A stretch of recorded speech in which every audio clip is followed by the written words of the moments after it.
Mahigpit na pinaghahandaan ng mga otoridad ang seguridad sa paglilipat kay Janet Napoles mula sa Campo Crame patungo Makati City Jail. Patuloy namang inaantabayanan kung kailan ililipat si Napoles. Si Alvin Baltasar para sa detalye.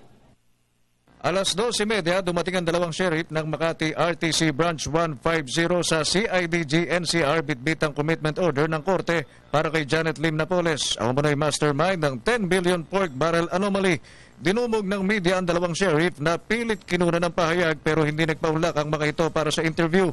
Sa kabilang dakoy, nagpaunlak naman si NCR Director, Senior Superintendent Roberto Fajardo ng ilang minuto para makapag-usap sa media at dito'y inihayag nitong hindi nila alam kung maililipat si Napoles ngayong araw na ito sa Makati City Jail mula sa Campo Crame.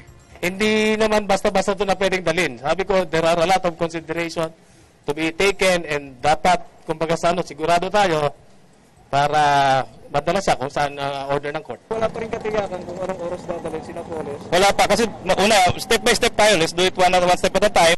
Pero pagbibigay din ni Fajardo, obligado silang ipresenta si Napoles sa Makati RTC Branch 150 dangan lang at kailangan nilang masusing i-assess ang seguridad ng 10 billion peso pork barrel scam mastermind. Bahagi ng threat assessment ng pagsasagawa ng ocular inspection sa magiging selda ni Napoles sa Makati City Jail. Actually, lahat ng threat, tinayano natin yan.